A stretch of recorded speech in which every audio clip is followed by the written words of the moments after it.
I think they changed the damage, though, because look, it's not taking any damage, and I think it used to. I think it used to take tons of damage. Oh my god, there it goes again.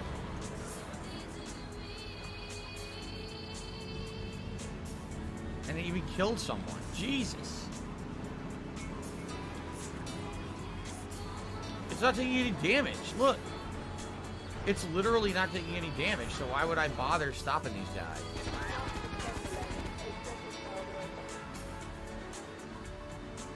It's not taking any damage.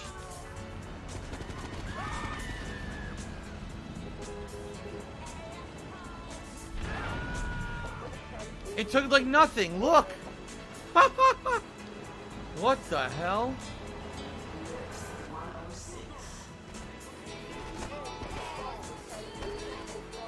Alright, it took damage there, but there's nothing I can do about it. That was just a bunch of guys shooting at it. I can't stop them, right?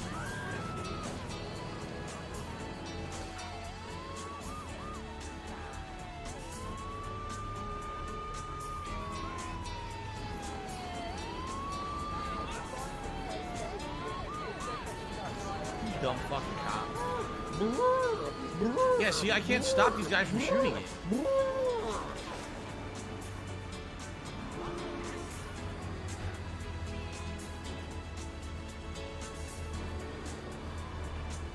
So I think what it is, they tweaked it so it takes no damage at all from vehicles, but it still takes ridiculous damage from guns. What is it doing? What the fuck is it doing? It's driving in a circle. What the fuck?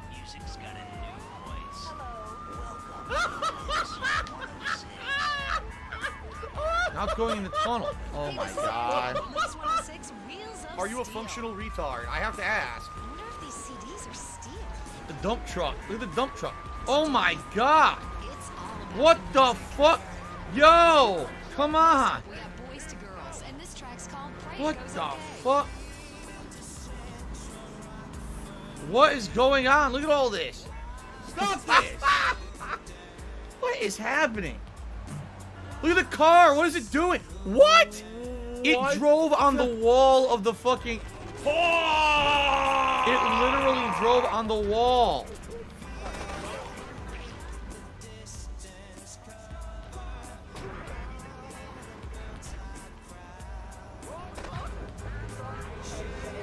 Oh my god. It drove on the wall of the tunnel. Landed in front, and then the guys got out to shoot. Like, what the fuck is going on? This is the weirdest shit. The world's most broken game. Definitive edition. Definitively broken this time.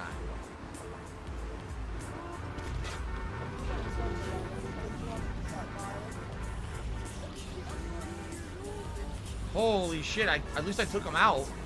Yeah, I took him out. Oh my god.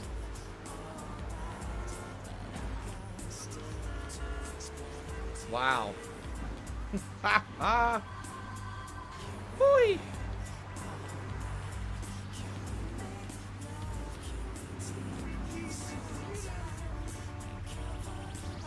Hopefully we're alright now. This mission is too long. Oh my gosh. Thank you everyone enjoying the stream and everyone who has liked today's stream. It helps a lot when you like my streams. It adds discoverability on YouTube. So thank you to everyone who did. Over 100 people today has liked the stream so far. That is awesome. Thank you. For those of you watching on demand on YouTube, thanks to those who are enjoying the content, liking the videos, leaving comments. It all helps. I'm sure you have many things to say about this particular video. If I could get down on my hands and knees and say thank you and still be on camera, the last hour. Holy fuck. Let's hope that he's even going the right way. Is he even going the right way? I can't control where it drives. Look what he's doing now. What the fuck is it doing? Why is it grinding the fucking side? What is going on?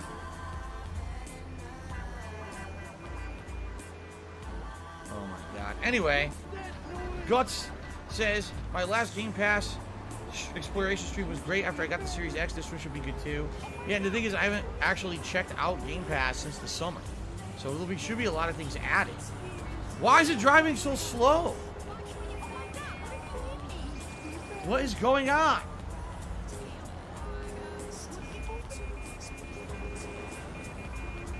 I never get tired of boy bands. Oh my Checking god. out classic musicals. This mission's never gonna fucking end. Point where you can see Fanny, Saturday Night Fever. This is absolutely ridiculous, this mission. It refuses to end. Look. Now what is he doing? Ugh. This guy's insane.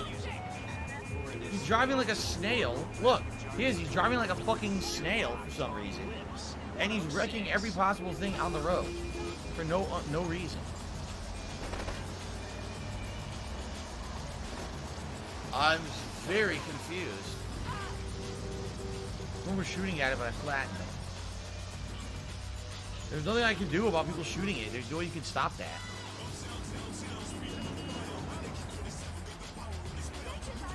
Oh my god.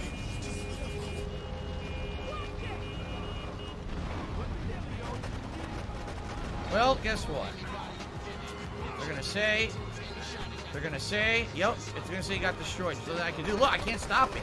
I can't stop it, you piece of shit! You fucking pieces of shit! Fuck you! Fuck you! This mission is the worst in the game. This is seriously the worst mission in the game right now. You can't control how the idiot drives.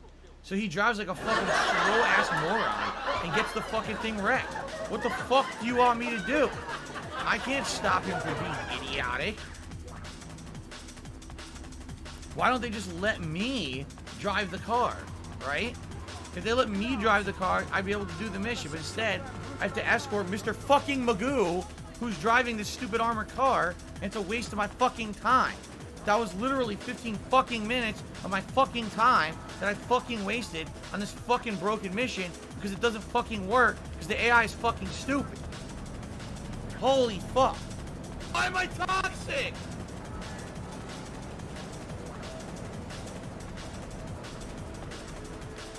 Oh, I hate my job. Fuck. Now he's driving into me.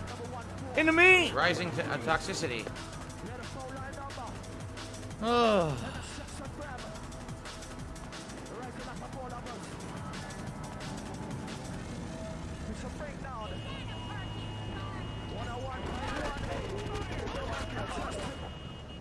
What?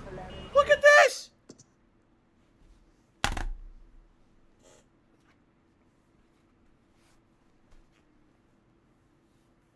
My laugh sounds like ack, ack, ack. So when I laugh and I go, or does that sound like ack, ack, ack, ack, ack? No. It sounds nothing like Definitive that at all. Edition. How definitively fucked this game is, man. Are you kidding me?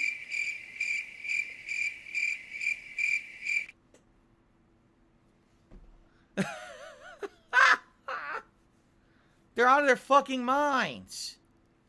They're seriously out of their fucking minds. Oh my god. If you can't tell, I need a break.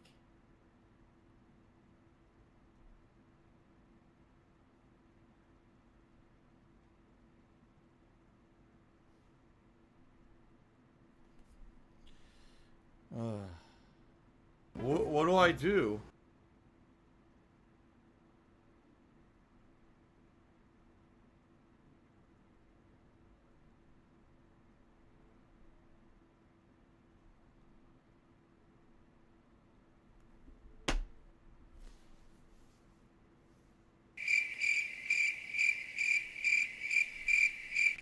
Empty-headed dummy tipped me $1.50. Says, Phil, just curious, did you end up finishing The Lost Judgment? I most likely missed it due to work. I did. We did finish it the other night. It was a really good ending, actually. I actually really enjoyed how it all ended. And we will be going back to it for post-game content, maybe even as early as this week on a late stream.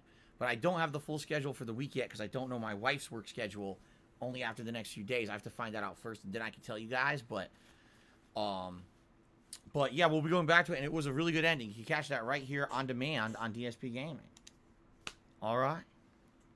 Do you want to play the fucking game? So if you're as pissed off about me, excuse me, if you're as pissed off as me at this game right now, like the video immediately.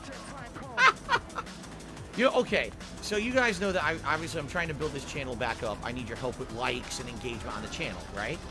You know what always got me about people, these disingenuous people on the internet who basically try to pretend like they're doing something good when in reality, literally, it's only out to help themselves. All right, here you go. You ready?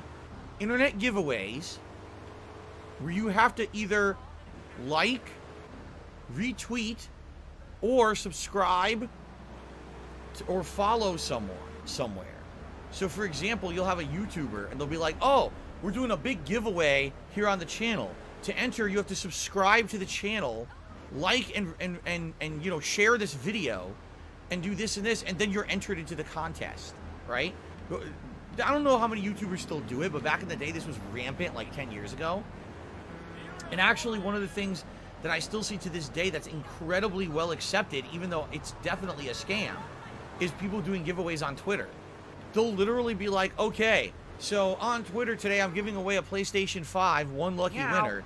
In order to be eligible, you have to follow me on Twitter, retweet this tweet, like this tweet, right? And make a comment on this tweet, like respond to the tweet saying, you know, how much you want a PS5 and shit. So you know why they do that, right? Because literally with that giveaway, they've now got insane attention on their stuff. Like they're going to get thousands upon thousands of people following them on their Twitter account and shit. They're going to get all this engagement based on this giveaway. They're not doing the giveaway to be nice. They're doing it because it's a business transaction for them. They're 100% getting tons of attention on their social media now as a result of this giveaway. Now, who's to fucking even say they're ever going to actually do it, right? How do you hold them accountable to make sure that they're actually doing the giveaway? They could be lying. They could claim like they're picking a winner. How do you know they are? How do you know they're doing what they're saying, right? You have no idea. So any time that they do those giveaways, it could literally be 100% fake. And you have no idea because you're obviously you're not going to win it, right? Oh, he's going in a circle for no reason. Look at this. It's like he had to circle back to make sure these guys could attack him, right?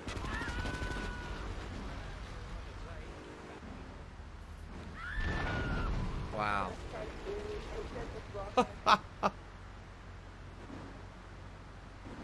So yeah, it's what's hilarious to me. All right, you look at the people who criticized me over the years and said, oh, Phil's giveaways where he gave away an empty box or he did this or he did that. Like literally, you know what my giveaways used to be. I'll tell you. It wasn't, oh, you have to watch my video and like it or follow. It was, all you have to do is make a post on my forums. That was it. That was the entirety of my giveaway, was make a post on my forums. Now, was it I trying to recruit tons of people to register for the forums? No, I didn't care. It didn't benefit me to have people register for my forums or anything like that at all, actually. It was the opposite. Like, really, my forums was a side thing that didn't really matter. So, and that was it. I never benefited. I never got a boost in views. I never got a boost in follows. I never got retweeted because of a giveaway. And what's funny is people who do giveaways do this all the time, and it's just well accepted that they're good people because they're doing these giveaways. Well, how nice of them that they're giving away this item. How do you know they gave it away? Do you have any evidence of that? No. They could be lying to you, and you just blindly believe them, right? And then take a look. Seriously, take a look at those giveaway posts. Some of them get 20, 30, 40, 50,000, 100,000 likes, retweets. It's like, dude, do you understand the visibility they got? They probably now can go out and get sponsorship opportunities and shit because they can say, look how big I am on social media, right? I never understood how people just give those people a pass. I never understood that at all.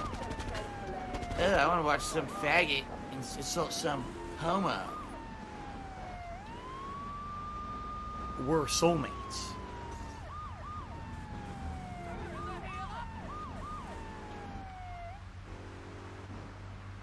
Finally gone. No, he's go back there. He turned his siren off. He's not following us anymore. Cool. Anyway, we're in a much better position than we were before. The truck still has 50% health, so maybe we'll actually get through it this time. I don't know. Let's see.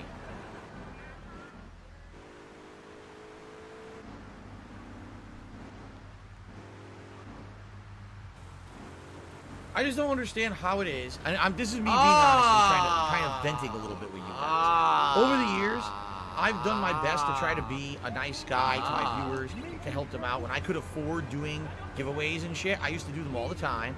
Remember, I used to do the Hardcore Gaming Season giveaway where every week I would give something away, whether it was a game, a collectible, hell, maybe just a piece of memorabilia. If you just wanted me to autograph something, that was the kind of stuff I would give away to my viewers, and they wanted it. You know, there was one time that I gave away, the infamous one everyone talks about because they're assholes, is they say, oh, Phil gave away an empty game box. No, actually what it was, just to clarify, it was Deus Ex, I think it was Human Revolution, and it was all of the collector's edition content, including the box, the art book, the extra CD that came with it that basically had like the behind the scenes videos and content. So basically everything but the game. It was the game I traded in for credit at GameStop so that I could save money, you know, buying all the games that I used to buy. But it was everything else included, and people were like, oh, this is interesting because we actually would like that content. You couldn't get that unless you had bought the collector's edition of it. This is a way to get that content now. And in addition to that, I autographed it. I signed a bunch of stuff that I sent with it. So it wasn't just an empty game box. It was actually a ton of shit. And by the way, I'm not exaggerating. Over 100 people actually wanted to get that and were eligible. They signed up to be eligible for it on the forums. They posted in that thread that you would be eligible for it. So obviously, if there was zero value to what I was giving away, why did so many people sign up for it and want it, right? Because they're not. People are liars. They're absolutely lying. It's like, it's not what people are saying it was at all. It was actually something of value that people wanted. You see? But anyway, I used to do this once a week, the entirety of the fall. So like starting in September, October, November, December, every week. So it would be like 12 different items or more that I would give away every year. Yeah, people were like, Phil never gave nothing away of value. Phil's just it was a scammer. He would give away empty boxes. What the hell are you talking about? It's like, dude, what in the fuck are you talking about? Like, you're just so full of shit. Now, by the way, everything that I ever give away was real. It was confirmed. I gave away a PlayStation 4. Remember the PS4 I actually gave away to a viewer? The viewer couldn't believe it. They were shocked. They were like, oh my god, you actually sent me the PS4. Here's a picture of it and shit. And I was like, yeah, I wasn't lying. And by the way, did I get anything out of the PS4? No, it was the same deal. People just entered on my forums. Someone won a PS4. Right? Done. Good. Everything was good. Yet, to this day, people do these giveaway scams. Oh, you must follow me on Twitter, like, retweet, and leave a post in order to fucking be eligible. So you're basically, they're getting 10s, 20,000 likes and views on their shit. They're getting giant visibility all over the internet, right? Right? What are you talking about? A used broken PS4? It was a brand new PS4, Jabru. What the fuck are you saying? You're lying. I literally gave away a brand new unopened PS4 in the box. Why are you lying about it? Seriously, what? Did you even hear that? Somewhere? Who told you that? It's a lie. I gave someone a brand new PS4. What a fucking asshole. But you see what I mean? Over the years, everyone says Phil does everything wrong. And they do everything they possibly can to slander me. And say shit about me that's not true. Yet in reality, I was doing nice things. Nicer things than these idiots who fucking get away every day with these giveaways that are done for personal gain. And people just forgive that. Oh, who cares that the guy now has 200,000 extra fucking followers on Twitter and fucking, you know, got all this crazy visibility. By the way, now he has like sponsorships and shit as a result of this giveaway because he grew so much on social media and his YouTube channel blew up now because of it. Oh, but that's fine. You know, but Phil, he gave away a used broken PS4 years ago. No, I didn't. What the fuck are you talking about? And you know, I get tired of it. Seriously, I get tired of the slander when it's 100% lies. It's 100% bullshit people just make up. And I'm tired of it, man. Why can't people say a truthful fucking word about me? Why does everything said about me has to be some negative slander that's completely unfucking true? I'm just tired of it. And that's the thing, if I did a giveaway just like those guys, oh, you see, Phil's doing a giveaway because he wants followers and he wants views in a YouTube video and he wants this and he wants that, and I'd be like, I just can't win. I seriously can't win no matter what I do. I'm a villain on the internet. Even though I did better things than these fuckers who do these giveaways, I'm the villain. Oh, man. Empty-headed dummy to the $1.50 and says, you should ditch playing Pokemon Diamond and Pearl for Arceus if you're still going to play a Pokemon game. Supposedly it will ditch the old play mechanics of the mainstream Pokemon games. I already did. we already talked about this and determined. We already determined that I'm not going to be playing Diamond and Pearl right now. If I do play it, we're going to wait a while. And instead, I'm going to be doing Arceus as a new release this month. We already have determined all of that, so. Alright, so if I'm remembering correctly, this is now when we start the phone missions, the red phone missions. And these are some of the hardest, most broken missions in the game. I think so.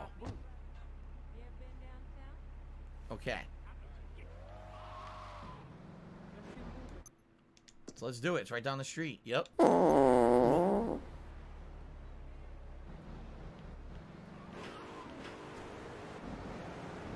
Whoa. Okay.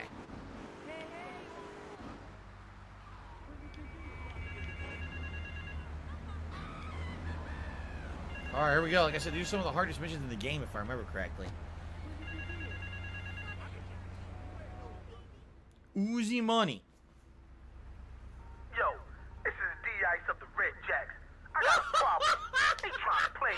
These young punks, they come onto the streets and they got nothing but guns and spank on their minds. I need that money. I really do. I need that money to pay my bills. Their colors is another day the Jacks look soft. I want you to show these punk ass bitches how a real drive-by works. Take these nines off of here. Watch your back though. There'll be Jacks on the street who think you're trying to blast them too. Great. FYI, guys, about 40 more minutes left on stream. I'm playing until 4 p.m., so.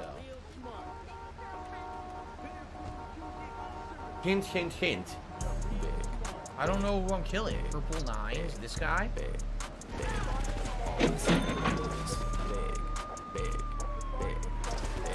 So only the guys in purple. Little picky while you.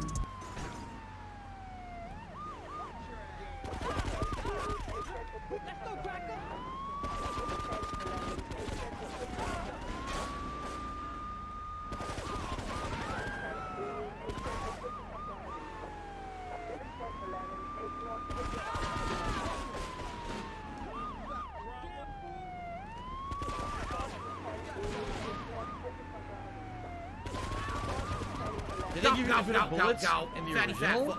I don't remember if they gave you infinite bullets in the original.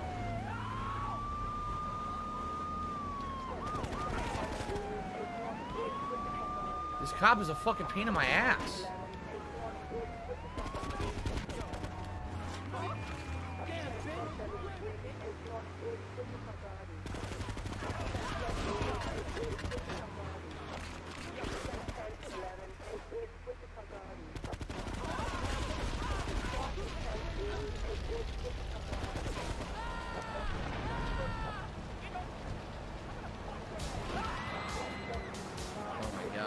So if you're gonna be an asshole, you're gonna be treated like an asshole. You're gonna be shown here. Turn around. I almost got it.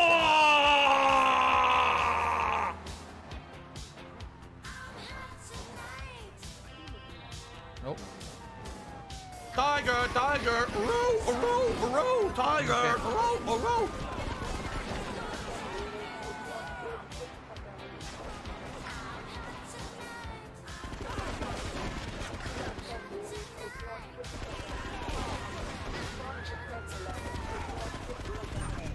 All right.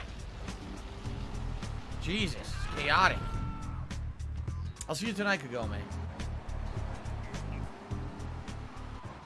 These missions are chaotic, man. You're not welcome on my streams, period.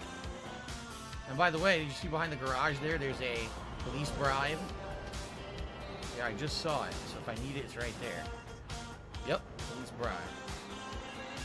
Greed is massively strong. All right, what's next? Toyminator. We're soulmates. These bitches got armored cars and now they're running spank. Oh, no, you didn't, you motherfucking piece of shit cocksucker.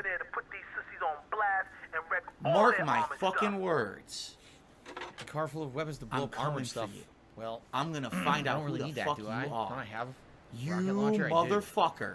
You Also, are my fucking fucked. car disappeared. Let this be noticed live on the internet. My car vanished. You're fucked.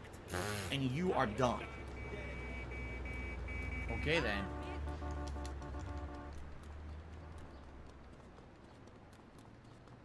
It's a...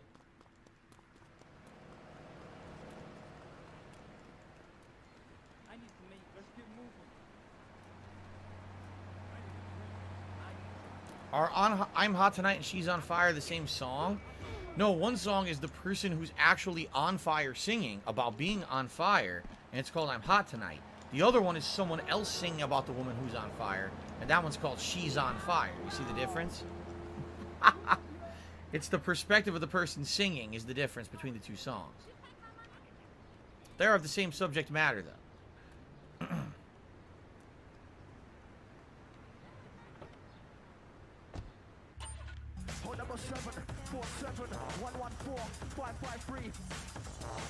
Oh God, look what I'm doing. You have to hit a vehicle's wheels and then it detonates.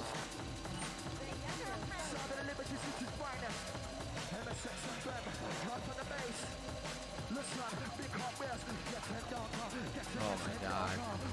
This is gonna be a pain in the ass.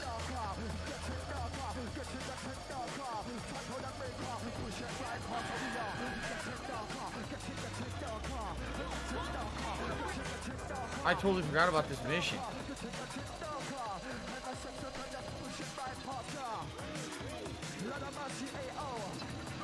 Did I see Jennifer Beal in Book of Boba Fett? No, what is the Book of Boba Fett?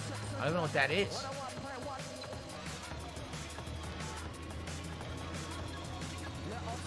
There we go. One down.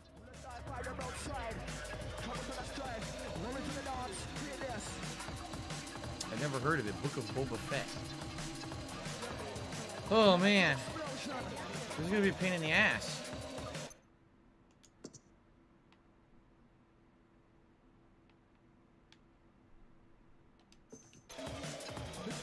Are you gonna just complain all night? Just leave then. What bridge am I driving across? I don't even know.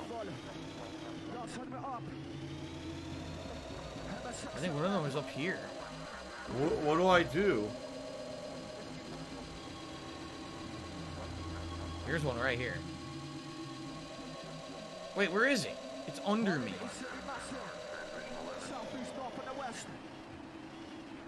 No! Not him! Ah! Okay, that worked.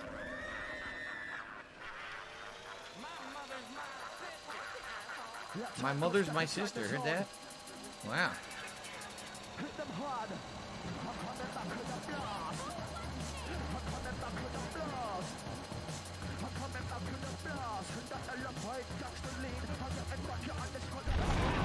Okay. Woo! One more to go. I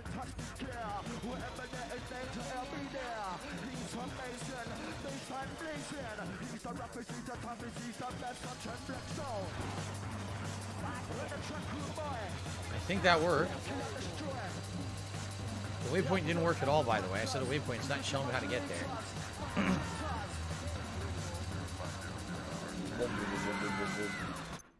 Nope. Well, yes. If I keep going this way, I can take that other road, I think. Happy New Year, Roger. How are you? You're going to be banned. No, I never read the Dark Tower series by Stephen King. I also haven't seen the movie. I know there was a movie of it, but I didn't see it.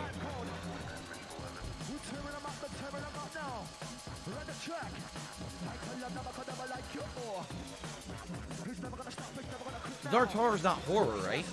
I don't think it is. I think it's a rare case where it's not horror, but it's something Stephen King wrote. Oh shit. I might be screwed. This is the area the final mission is in.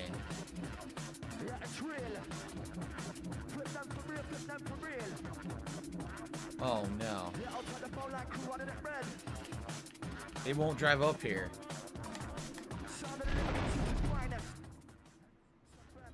Alright, I can't fuck this one up. What do I do? I have to go right. Oh my god, look at how complicated this is. Right? This is fucking stupid how complicated this is to get over there.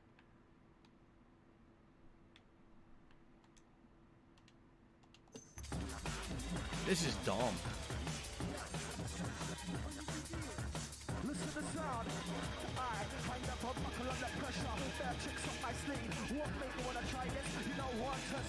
Special delivery! So I gotta drive all the way up there and then across that bridge.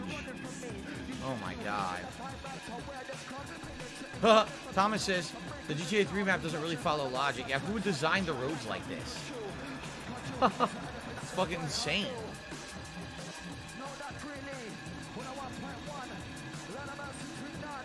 Oh my god.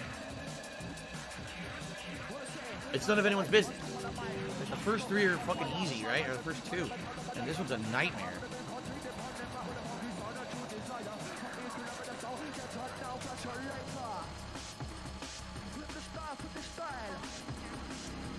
Ugh.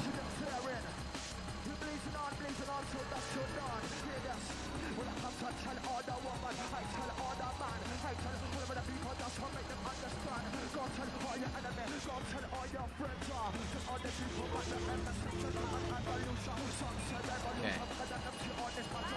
Holy shit. Whoa! That was close. That was very, very close.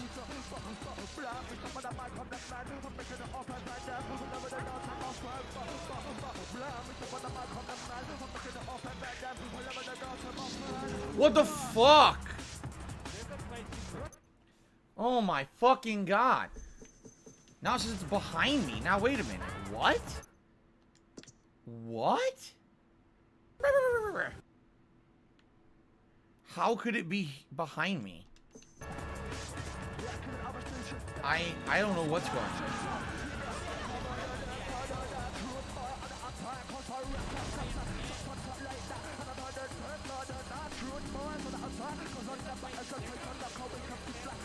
Oh my god. Yo, this is so dumb.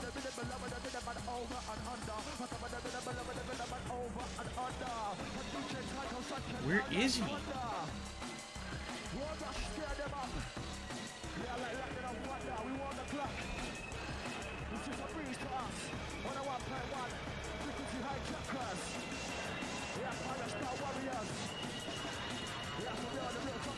Oh my god.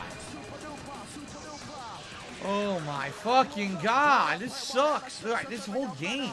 The whole end of the game is terrible.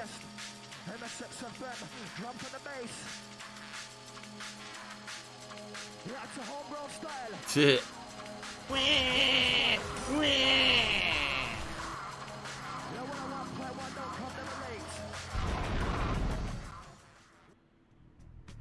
Oh my god. Seriously, so bad. Toys in the hood, it says the car. Toys in the hood.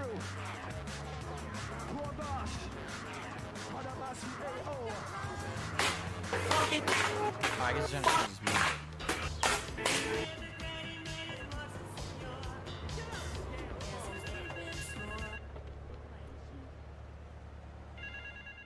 Rig to blow. Some FS wired my wheels to blow. If I lose those wheels, my rep on the street will be dead. Pick up my car and take it over to the garage on St. Mark's, alright, yo? Let them defuse that. Let them take care of that bomb. The clock's ticking and the wiring is a mess. What am I looking at right One now? pothole too many and that thing could blow. Now move it.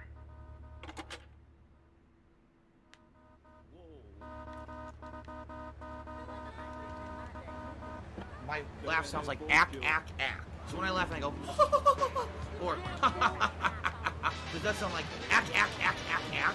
No, it sounds nothing like that at all.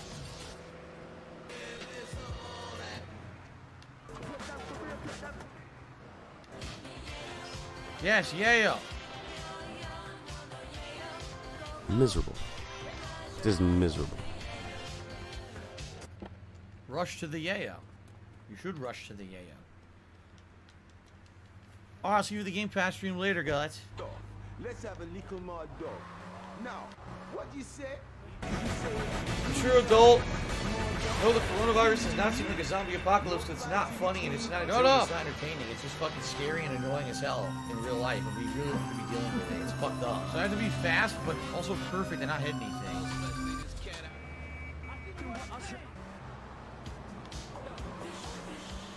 Rush to the yayo. That's what you're doing in this mission. You're rushing to the yayo with this car.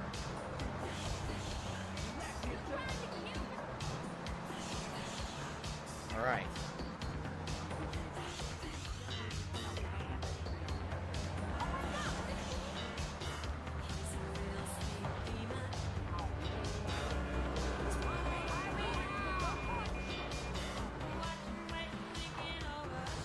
wrong fucking side.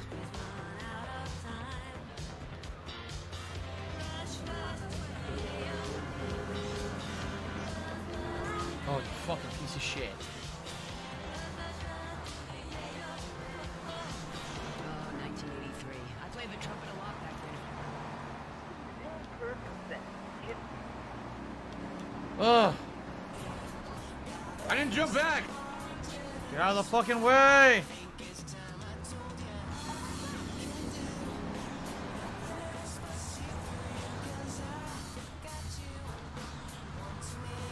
Alright, shut up. I ain't been under my beat. Shit. Ugh. Why are there so many cars?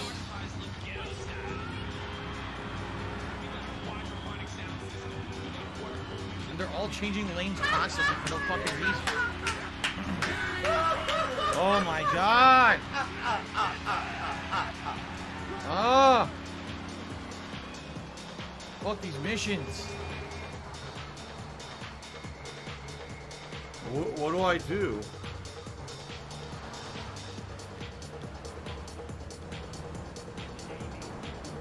Okay. We're almost there, we are. It's right around the block. Good. Plenty of time.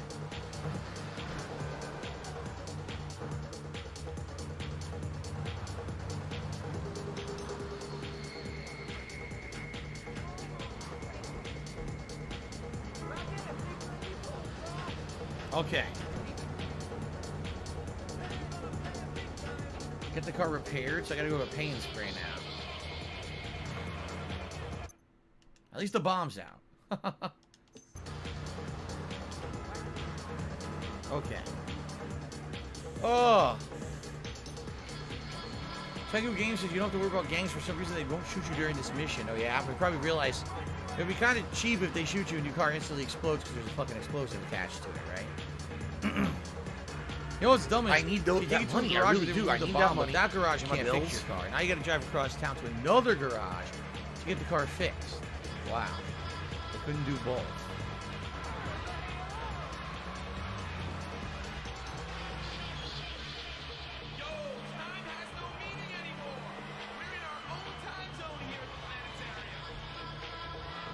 Okay. Oh.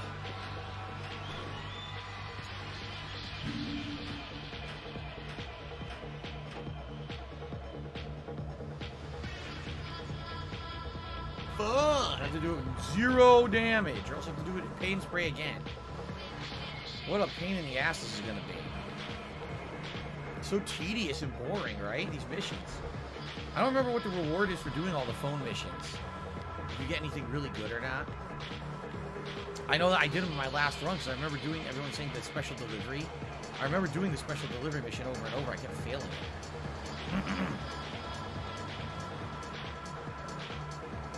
Well, back in the fucking boring ass tunnel, right?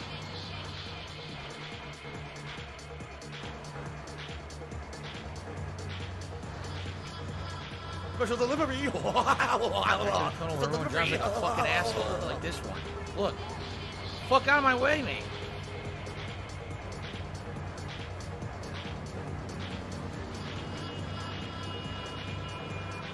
Oh my goodness. Oh, it's so fucking boring, really. It's tedious and boring. Anyone want to talk about something while I do this boring shit? I'm bored to tears right now.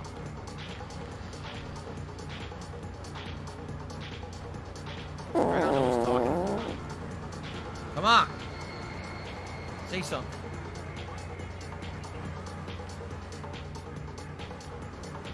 Madrid said, yeah, welcome to New York. Real life New York traffic. Here it is.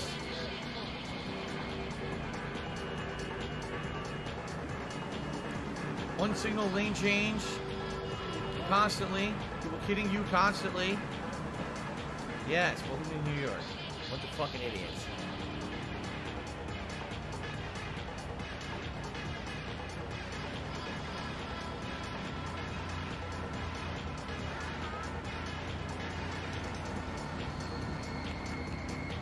Oh. Oh my god! Look how boring this is. It's a good East Coast simulator, says with Are you a J-Day. functional retard? I have to ask. Yeah, this is fucking insanely tedious. Wow. So boring.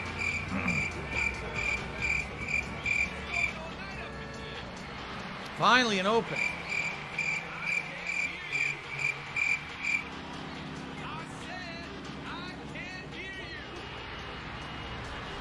Look at this fucking mess. I don't want any drama in the stream chat. Oh, come on! You fucking piece of shit. Fuck. Fuck. Not my fault. They were getting into a gang fight and it made me hit someone. It's not my fault that they're doing a gang fucking fight. God damn it.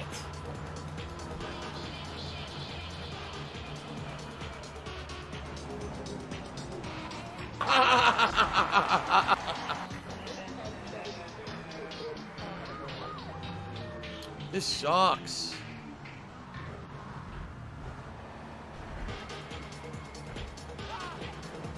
Look how far you gotta go to get it repaired, too. Oh my god.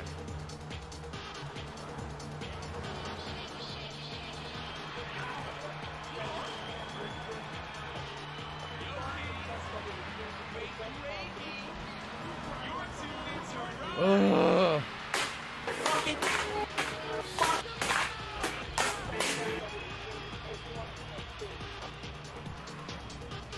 Ultimate tedium.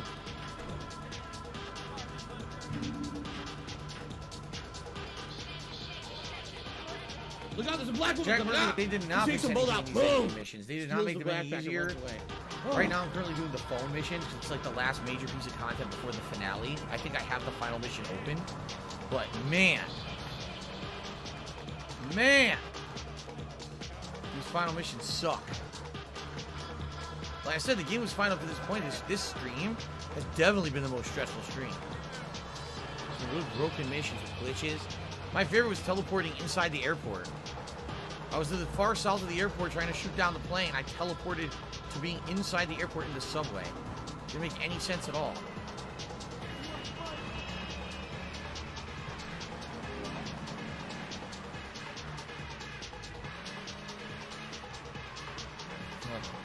Okay.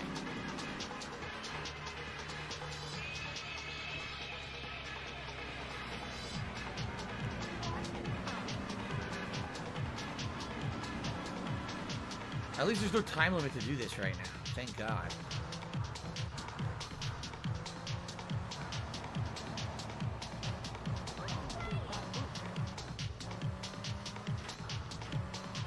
Not only do you want me to take the bomb out of your car, you also expect me to deliver in pristine condition.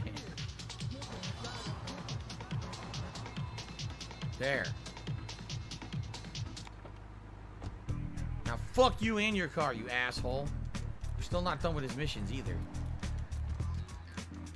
Hello, Darkside Chris. That mission was very annoying, man, but we got it done. I remember these phone missions being some of the most annoying in the game. So I particularly remember saving at this hotel a million times. Oh man, we got about 20 minutes left on the stream. There's no way I'm beating everything today. What I would say is we'll probably do a night stream to wrap this up. There's no reason for a daytime stream. There's no way there'd be another 3 hours of content out of this. There's maybe like just a couple more phone missions, and then there's the finale story mission, which is a major pain in the ass. Oh, there's a new Donald Love mission? What the fuck? Where did that come from? Maybe that's the finale. Maybe that's the Donald Love finale where he just basically it's not a real mission. It's when he leaves the game, I think. Okay. Give her a pill, and that's it, because you're just going to waste our time again.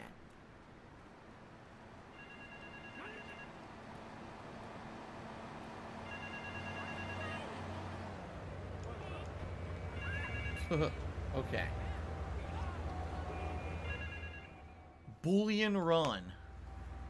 Yo, a Federal Reserve flight just smashed down at Francis International. There's platinum all over the strip. Get a car and snatch up as much as you can. You can drop the bling off at one of my garages.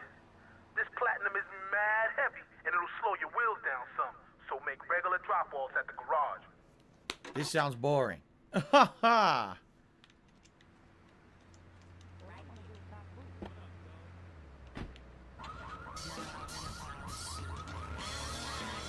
30 pieces of bullion, huh?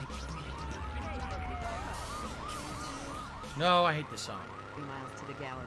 I'm a mom, not a conservationist. The new My Batsu monstrosity. Mine is bigger. Okay. Only 30 pieces of bullion to collect. More hits from the 60s. 1760s, that is.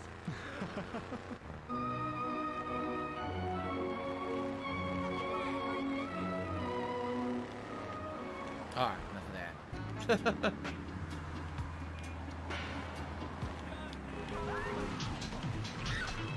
Oops.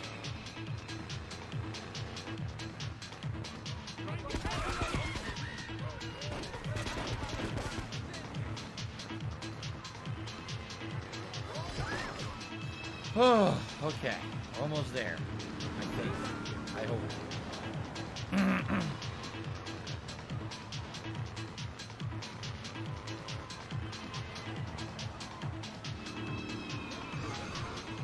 Fucking asshole.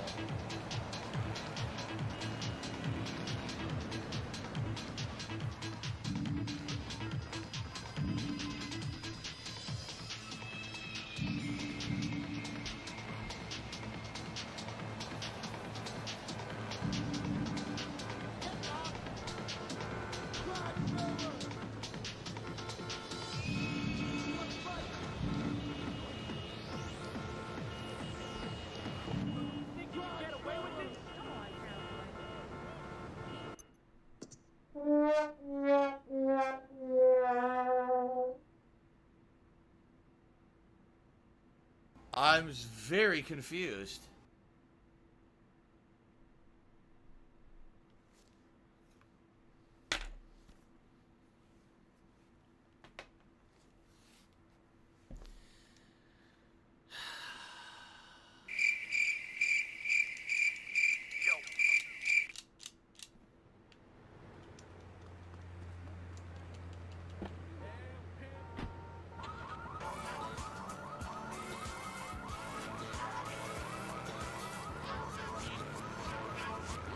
I'm not even gonna say anything. I'm not gonna say anything. You guys know my opinions on the cops in this game, how broken it is. I gotta drive all the fucking way back over there now. Sucks. Here's the thing, sucks. It sucks. These missions, they suck. It sucks. This game sucks. Outdated, man, it sucks. Should have been better. The cops are dicks. Fuck you and your bullion. Let's make this quick and finish the mission. Cause this game sucks compared to Vice City and San Andreas. It sucks.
Sue anyone for pretty much anything, and you'll probably win, or at least get a settlement.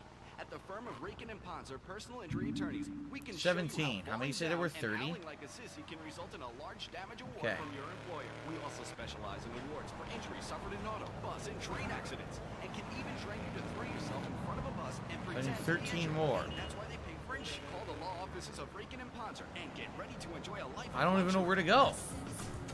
I don't know where to go. I don't see any now. Look, where is it?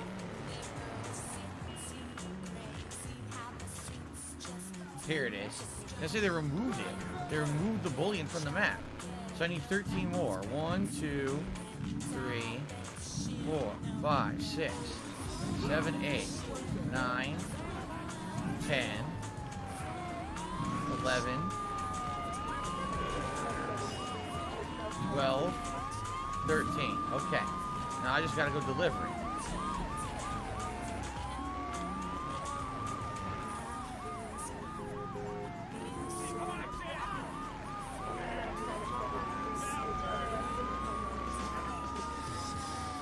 What a pain in my ass.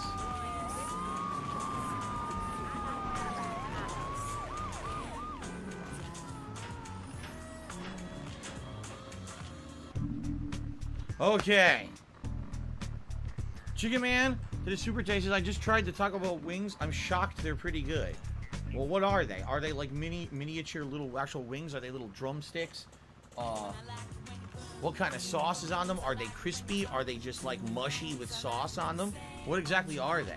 If you remember, McDonald's used to have Mighty Wings, and they failed miserably. They only had them for a few months in the fall, like many years ago, and they were like a dry rub style wing, where it would basically be like crispy skin, and then you would dip it in a sauce. The problem was they had almost no meat on them at all.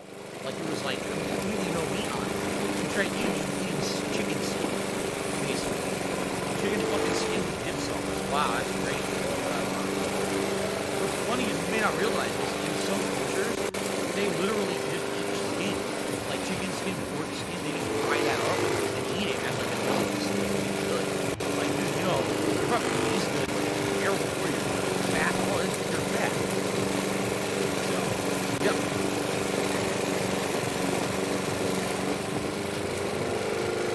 Pretty big drumsticks and flats with very crispy wings, Mexican seasoning, dry rub, which is great. Without sauce, pretty meaty, and they made their own spicy ranch sauce to go with it. Oh, that sounds interesting. The thing is, I get the feeling the same exact thing's gonna happen to their wings that happened to McDonald's. What the fuck? That happened to McDonald's is no one thinks McDonald's and wings. So McDonald's bought all these wings and never sold any of them. And then they had nothing to do with them, so they couldn't sell them. So you know what they did? They actually froze them and then sold them to other companies. So other companies like bars and shit that sell wings ended up selling McDonald's Mighty Wings, and no one knew that they were eating McDonald's Mighty Wings. But this is what I mean. Like, do you go to Taco Bell for wings? Of course not. Or do you think Taco Bell and wings? Of course not. So who the fuck's gonna regularly go there for wings? No one. Maybe you'll go there on a whim as a gimmick to see what they are. You're not gonna go back. You know, it's gonna fail just like anything else. Rumble. They're only out for a week. Oh yeah. But they still want to bring it. They agreed to go toe to toe. A gang of them against two of us. Or rather, two of y'all. I join you, but I ain't due for my parole here for another 3 months, know what I mean? Go and meet my baby brother. He'll show you where they're fighting at, alright, son? Alright, this is our last mission of the day, guys. Ugh.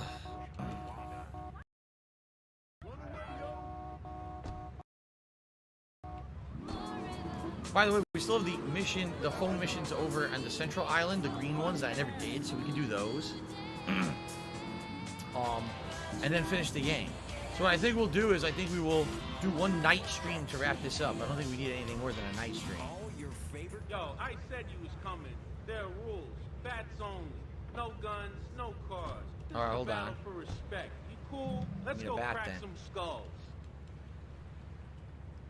Wait, I tell ya. Exactly. See, Chicken Man literally just said, "Yeah, I would never go to Taco Bell for wings. I only did this once to see what it was." That's right. No one's ever gonna go back there after once. No, Everlove, you don't need to do these missions, but they add content to the game. I believe you get rewards for doing them, so that's why I'm doing it. Like, so do you have to do these missions? No, you also don't have to play this game.